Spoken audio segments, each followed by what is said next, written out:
नमस्कार, मैं हूं सत्यपाल और आप देख रहे हैं CWB हिंदी न्यूज। शक संवत 1946 विक्रम संवत 2081 आज चैत्र मास की कृष्ण पक्ष की नवमी तिथि और दिन रविवार है। तदनुसार अंग्रेजी तारीख 23 मार्च सन 2025। सबसे पहले आज की सुर्खियां। हरियाणा में गरीब परिवारों के 34,000 बच्चों को मिलेगा प्राइवेट स्कूलों में फ्री एडमिशन। 31 मार्च तक करें अप्लाई। पानी को लेकर हरियाणा पंजाब की जल्द होगी मीटिंग। दोनों राज्यों के सीएम होंगे शामिल। केंद्रीय मंत्री पाटिल बोले हरियाणा को हक दिलाकर रहेंगे। घरौंडा पहुंचे किसान नेता राकेश टिकैत, बोले शंभू खनौरी बॉर्डर से किसानों को हटाने के लिए पंजाब सरकार दोषी। हरियाणा के स्कूलों में खेल सुविधाएं होंगी मजबूत। केंद्र सरकार ने भेजे 14.5 करोड़ रुपए। 31 मार्च तक महिला सम्मान सेविंग सर्टिफिकेट्स में निवेश का मौका। 1 अप्रैल से स्कीम बंद होने जा रही है। इसमें मिल रहा है 7.5% ब्याज। सरकारी स्कूलों में दाखिले को लेकर निकली रैली। डीईओ ने किया प्रवेश उत्सव का आगाज। अभिभावकों को किया जागरूक। भिवानी में छुट्टी के दिन भी खुलेंगे कैश काउंटर। 31 तक जमा करवा सकते हैं बिजली बिल। हरियाणा में महायज्ञ में आई ब्राह्मणों पर फायरिंग। गुस्साए ब्राह्मणों ने तोड़फोड़ व पथराव किया। बासी खाने को लेकर हुआ झगड़ा। किसान अब बिना एक्सपोर्ट ड्यूटी के प्याज विदेश भेज सकेंगे। 6 महीने से लागू 20% टैक्स 1 अप्रैल से होने जा रहा है खत्म। और बेंगलुरु ने जीता IPL 18 का ओपनिंग मैच। कोलकाता को 7 विकेट से हराया। और अब खबरें विस्तार से। हरियाणा में अब धीरे धीरे गर्मी अपने तेवर दिखाने लगी है। कंबल और रजाइयों का दौर खत्म हो चुका है और घरों में पंखे और कूलर चलने लगे हैं। हालांकि रात के समय अभी भी हल्की ठंड महसूस की जा रही है। मौसम विशेषज्ञों का कहना है कि मार्च के अंत तक गर्मी पूरी तरह से अपने प्रभाव डालना शुरू कर देगी। बीते कुछ दिनों से मौसम में बदलाव देखा जा रहा है, लेकिन आने वाले दिनों में मौसम साफ रहने की आशंका जताई गई है। इस दौरान तापमान में लगातार बढ़ोतरी होगी। मौसम विशेषज्ञों का कहना है कि 24 मार्च तक आसमान साफ बना रहेगा। इस अवधि में बारिश की कोई संभावना नहीं है। यह मौसम फसल की कटाई और थ्रेशिंग के लिए उपयुक्त माना जाता है।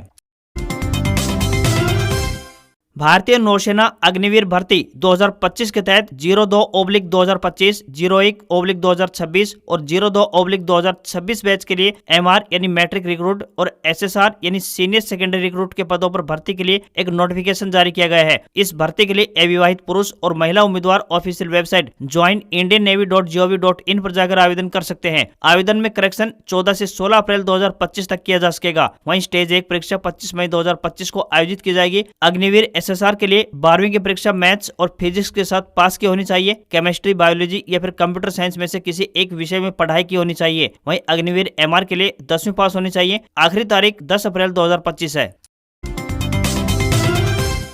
हरियाणा के मुख्यमंत्री नायब सिंह सैनी और जल शक्ति मंत्री CR पाटिल ने महेंद्रगढ़ जिले के गांव नेरपुर राजपूत के सरपंच रतनपाल सिंह चौहान को पंचकुला के ताऊ देवीलाल स्टेडियम में बेस्ट सरपंच के अवार्ड से सम्मानित किया है। इस श्रेणी में पूरे हरियाणा के 3 सरपंचों को चुना गया। उपायुक्त डॉक्टर विवेक भारती तथा पुलिस अधीक्षक पूजा वशिष्ठ और अन्य अधिकारी समय समय पर गाँव नेरपुर राजपूत में पहुंचकर सरपंच तथा ग्रामीणों को प्रोत्साहित करते रहे हैं। गाँव के सम्राट पृथ्वीराज चौहान स्टेडियम में कई बार प्रशासनिक अधिकारियों और ग्रामीणों के बीच क्रिकेट मैच भी होता रहा है। सरपंच रतनपाल सिंह चौहान ने गांव में जल बचाने के लिए अथक प्रयास किए हैं। गांव के घरों से निकलने वाले बरसाती पानी और गंदे पानी के लिए अलग अलग तालाब खुदवाया गया है ताकि पानी की बर्बादी रोकी जा सके और भूमिगत जल को रिचार्ज किया जा सके। गांव में समय समय पर जल बचाने के लिए प्रेरणा शिविरों का आयोजन भी होता रहा है। इसके अलावा जगह जगह पर साफ सफाई करवाकर लोगों को स्वच्छता के प्रति प्रेरित किया गया है। वहीं CSR के माध्यम से गाँव में लगभग 1 करोड़ रुपए का निवेश किया गया। गाँव नेरपुर राजपूत के सरपंच की इस उपलब्धि पर उपायुक्त डॉक्टर विवेक भारती ने बधाई दी है। साथ ही जिले के अन्य गाँव के सरपंचों को इनसे प्रेरणा लेने का आह्वान भी किया है। इसके अलावा इस गांव को नशा मुक्ति हरियाणा के तहत नशा मुक्त गांव घोषित किया गया है। DC ने कहा कि अगर इच्छा शक्ति मन में हो तो कोई भी कार्य किया जा सकता है। आसपास के सभी सरपंचों को इस गांव में आकर विकास कार्यों को देखना चाहिए। यह गांव अन्य गांव के लिए एक रोल मॉडल का कार्य कर सकता है।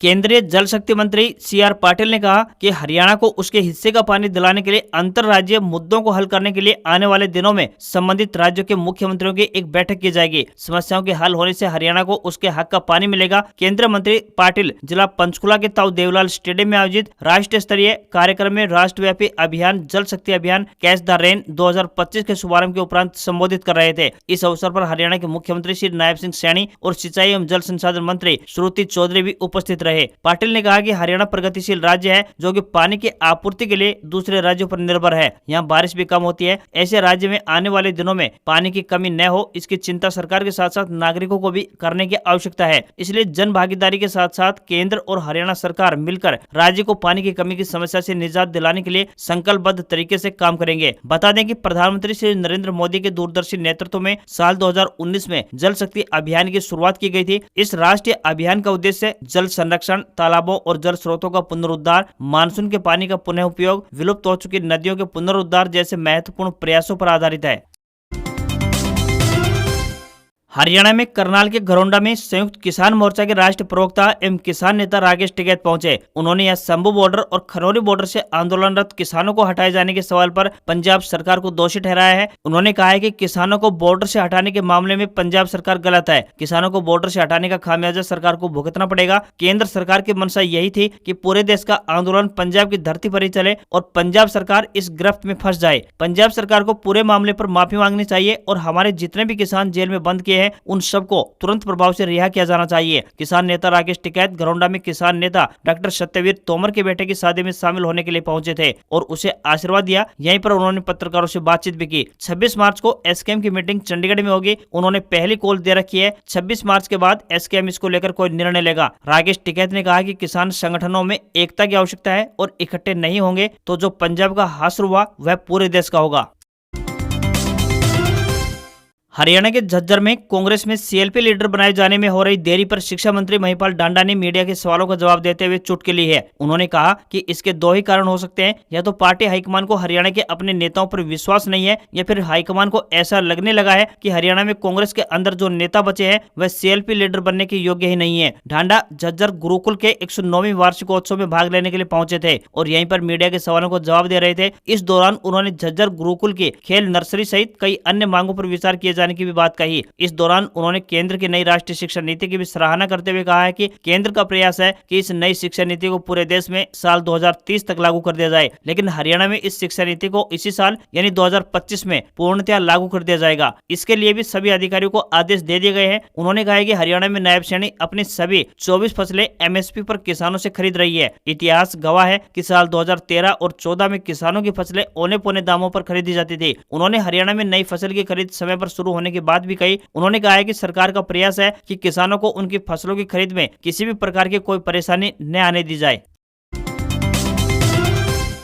पानीपत के इसराना में सरकारी स्कूलों में दाखिले बढ़ाने के लिए विशेष अभियान शुरू किया गया है। जिला शिक्षा अधिकारी राकेश बुरा के नेतृत्व में रैली निकालकर प्रवेश उत्सव का शुभारंभ किया गया। इसके अलावा लोगों को जल संरक्षण के प्रति भी जागरूक किया गया। शिक्षा विभाग की टीम ने गाँव में घर घर जाकर अभिभावकों को सरकारी स्कूलों में मिल रही सुविधाओं की जानकारी दी। साथ ही वीडियो के माध्यम से भी स्कूलों में उपलब्ध सुविधाओं को दिखाया गया। अंतर्राष्ट्रीय जल दिवस के अवसर पर जिला शिक्षा अधिकारी ने लोगों को जल संरक्षण के लिए भी प्रेरित किया। कार्यक्रम के बाद स्कूल प्रिंसिपल और इंचार्ज की बैठक में उन्होंने निर्देश दिए हैं कि इसराना क्षेत्र में अधिक से अधिक बच्चों का दाखिला सरकारी स्कूलों में कराया जाए। इस मौके पर खंड शिक्षा अधिकारी सुनीता कादियान, राजकीय मॉडल संस्कृति स्कूल के प्रिंसिपल अशोक सेन और राजकीय कन्या वरिष्ठ माध्यमिक स्कूल इसराना के प्रिंसिपल रोहतास समेत कई स्कूलों के इंचार्ज और शिक्षक मौजूद रहे।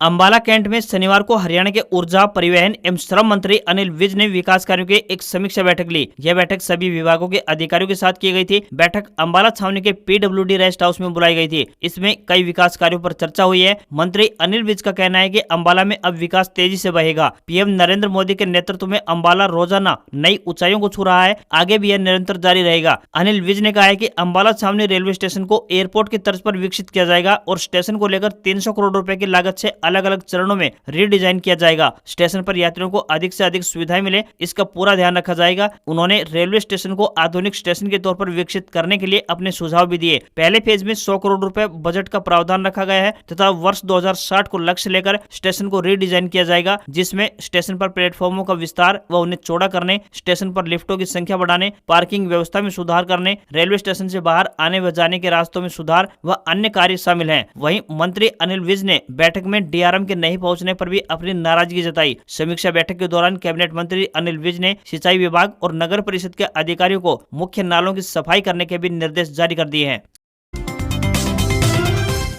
भिवानी में दक्षिण हरियाणा बिजली वितरण निगम द्वारा 31 मार्च तक छुट्टी के दिन भी कैश काउंटर खोला जाएगा ताकि बकायेदार अपने बिलों का भुगतान कर सके। जो उपभोक्ता बिजली बिल नहीं भरते उनके कनेक्शन काटने के लिए निगम द्वारा कार्रवाई की जा रही है। दक्षिण हरियाणा बिजली वितरण निगम भिवानी सर्कल के अधीक्षक अभियंता यानी एससी विजेंद्र सिंह लांबा ने कहा कि निगम के सभी कैश काउंटर 31 मार्च तक शनिवार व रविवार व अन्य अवकाश वाले दिन भी खुले रहेंगे। इन दिनों पूरे सर्कल में बकायेदार उपभोक्ता के बिजली कनेक्शन काटने का अभियान जोरों पर है। ऐसे में जो उपभोक्ता ऑनलाइन बिलों का भुगतान नहीं कर पाते उनको कोई असुविधा न हो, इसके लिए कैश काउंटर व प्रत्येक दिन सुबह 9 बजे से लेकर साय 5 बजे तक खुले रहेंगे। भिवानी सर्कल के एससी विजेंद्र सिंह लांबा ने आमजन से अपील की है कि अपने बिजली बिलों की नियमित अदायगी करते रहें ताकि बिजली से वंचित न होना पड़े। अब किसान विदेश में एक्सपोर्ट ड्यूटी दिए बिना प्याज बेच सकेंगे। इसे सरकार ने 1 अप्रैल से हटाने का फैसला लिया है। रेवेन्यू विभाग ने शनिवार को एक नोटिफिकेशन जारी कर इसकी जानकारी दी है। सरकार ने प्याज के एक्सपोर्ट पर 13 सितंबर 2024 से 20% निर्यात शुल्क लागू किया था। इस दौरान देश भर में प्याज की औसत कीमतों में तकरीबन 39% की गिरावट आई है, जबकि रिटेल प्राइस में पिछले 1 महीने में 10% की कमी आई है। इससे पहले सरकार ने देश में प्याज की उपलब्धता बनाए रखने के लिए मिनिमम एक्सपोर्ट प्राइस लगाने के साथ साथ करीब 5 महीने यानी 8 दिसंबर 2023 से लेकर 3 मई 2024 तक एक्सपोर्ट पर रोक लगा दी थी। सरकारी अनुमान के अनुसार इस वर्ष रबी प्याज का उत्पादन पिछले वर्ष के प्याज उत्पादन से लगभग 18% अधिक है। इस बढ़े हुए उत्पादन से आने वाले महीनों में प्याज की कीमतों में और राहत मिलने की उम्मीद है। महिला सम्मान सेविंग्स सर्टिफिकेट स्कीम में निवेश करने के लिए अब 10 दिन से भी कम समय बचा है। सरकार द्वारा महिलाओं के लिए चलाई जा रही खास इन्वेस्टमेंट स्कीम 1 अप्रैल 2025 से बंद होने जा रही है। 31 मार्च 2025 के बाद इस स्कीम में पैसा नहीं लगाया जा सकेगा। बता दें कि योजना की शुरुआत 1 अप्रैल 2023 से 2 साल के लिए की गई थी, यानी 31 मार्च 2025 के बाद इस स्कीम के 2 साल पूरे होने जा रहे हैं। सरकार ने अब इस स्कीम को आगे बढ़ाने के लिए कोई नोटिफिकेशन अभी तक जारी नहीं किया है। इस स्कीम में 7.5% सालाना ब्याज दिया जा रहा है। इसमें कम से कम 1,000 रुपए से लेकर अधिकतम 2 लाख रुपए तक का निवेश किया जा सकता है। इसमें 2 साल के लिए निवेश करना होता है। खास परिस्थितियों में ये अकाउंट 2 साल से पहले लेकिन 6 महीने के बाद ही बंद किया जा सकता है। हालांकि ऐसा करने पर 7.5% की जगह 5.5% ही ब्याज मिलेगा। ये ब्याज प्रिंसिपल अमाउंट पर दिया जाएगा। इसके अलावा आप 1 साल बाद 40% रकम निकाल सकते हैं। इस स्कीम के तहत महिला खुद के लिए अकाउंट खुलवा सकती है। इसके अलावा माता पिता अपनी बेटी जो कि नाबालिग है उसके नाम पर भी महिला सम्मान सेविंग्स सर्टिफिकेट में निवेश कर सकते हैं, यानी इसमें नाबालिग लड़की के नाम पर भी निवेश किया जा सकता है। आप किसी भी डाकघर और अधिकृत बैंकों में जाकर ये खाता खुलवा सकते हैं। अब हरियाणा के सरकारी स्कूलों में खेल सुविधाएं मजबूत होंगी। स्कूलों में खेल संसाधन मुहैया करवाए जाएंगे ताकि खिलाड़ी पढ़ाई के साथ साथ खेलों में भी बढ़ चढ़कर हिस्सा ले सके। भारत सरकार की ओर से खेल अनुदान के तहत 14,78,95,000 रुपए की राशि जारी की गई है। प्रदेश भर के 14,219 स्कूलों में खेल सुविधाओं को मजबूती देने के लिए हरियाणा स्कूल शिक्षा परियोजना परिषद की ओर से जिलावार खेल ग्रांट का आवंटन कर दिया गया है। ग्रांट का आवंटन प्राथमिक पाठशाला से लेकर माध्यमिक व उच्च विद्यालय और वरिष्ठ विद्यालयों में 4 श्रेणियों में होगा। इसको लेकर बाकायदा शिक्षा विभाग की ओर से अलग अलग से ग्रांट आवंटित की गई है ताकि कहीं भी खेल इक्विपमेंट खरीदने में किसी भी तरह की कोई परेशानी का सामना न करना पड़े। ग्रांट को आगामी 31 मार्च तक खर्च करने के निर्देश दिए गए हैं। 31 मार्च तक खेल ग्रांट खर्च न करने वाले स्कूलों की ग्रांट लैप्स हो जाएगी। हरियाणा में नए शैक्षणिक सत्र में चिराग योजना के तहत गरीब परिवारों के 34,000 से अधिक बच्चे निजी स्कूलों में पढ़ाई कर सकेंगे। 700 निजी मान्यता प्राप्त स्कूलों ने 5वीं से लेकर 12वीं कक्षा तक 34,271 सीटें रिक्त दिखाई हैं। चिराग योजना के तहत 1,80,000 रुपए से कम वार्षिक आय वाले परिवारों के बच्चों को ये दाखिला मिलने जा रहा है। इन बच्चों को अपनी जेब से कोई भी फीस नहीं देनी होगी। सरकार सीधे स्कूल संचालकों को फीस की प्रतिपूर्ति करेगी। निजी स्कूलों में कक्षावार सीटों की पूरी जानकारी विभागीय वेबसाइट और पोर्टल पर उपलब्ध है। अभिभावक और विद्यार्थी 31 मार्च तक आवेदन कर सकते हैं। यदि किसी भी स्कूल में उपलब्ध सीटों से अधिक आवेदन मिलते हैं तो 1 से 5 अप्रैल के बीच ड्रा के जरिए बच्चों को दाखिला मिलेगा। सभी स्कूलों को 15 अप्रैल तक दाखिला प्रक्रिया पूरी करनी होगी। सफल छात्रों की सूची स्कूल के नोटिस बोर्ड पर प्रदर्शित की जाएगी। यदि चयनित छात्र तय समय में दाखिला नहीं लेते हैं तो उनकी जगह 16 से 30 अप्रैल तक प्रतीक्षा सूची के छात्रों को दाखिला दिया जाएगा।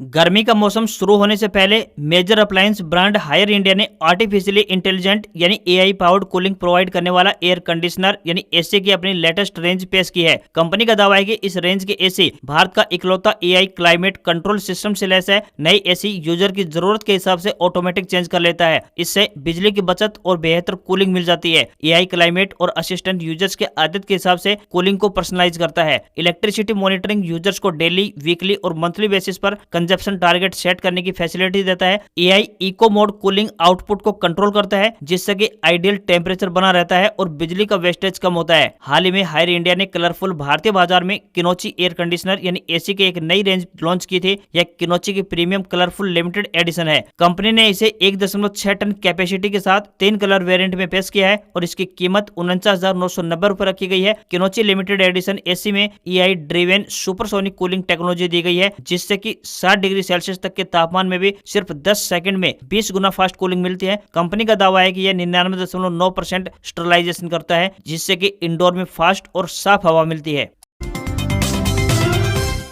इस हफ्ते सोने के दामों में बढ़त देखने को मिली है। पिछले शनिवार यानी 15 मार्च को सोना 86,843 रुपए पर था, जो अब 88,169 रुपए प्रति 10 ग्राम पर पहुंच गया है। यानी इस हफ्ते इसकी कीमत 1,326 रुपए बढ़ी है। वहीं चांदी की बात करें तो इसकी कीमत में इस हफ्ते गिरावट रही है। पिछले शनिवार को चांदी 98,322 रुपए पर थी, जो अब 97,620 रुपए प्रति किलोग्राम पर पहुंच गई है। इस तरह इस हफ्ते इसकी कीमत 702 रुपए कम हुई है। वहीं इसी हफ्ते 17 मार्च को चांदी ने 1,04,000 रुपए और 20 मार्च को सोने ने 88,761 रुपए का अपना ऑल टाइम हाई भी बनाया था। वहीं दिल्ली में 10 ग्राम 22 कैरेट सोने की कीमत की बात करें तो 82,450 रुपए और 10 ग्राम के ही 24 कैरेट सोने की कीमत 89,980 रुपए पहुंच गई है। आज खबरों में बस इतना ही। देखते रहिए आपका अपना हरियाणा का सबसे बेहतरीन news channel CWB Hindi news. नमस्कार। इसी आशा के साथ आपका दिन शुभ रहे।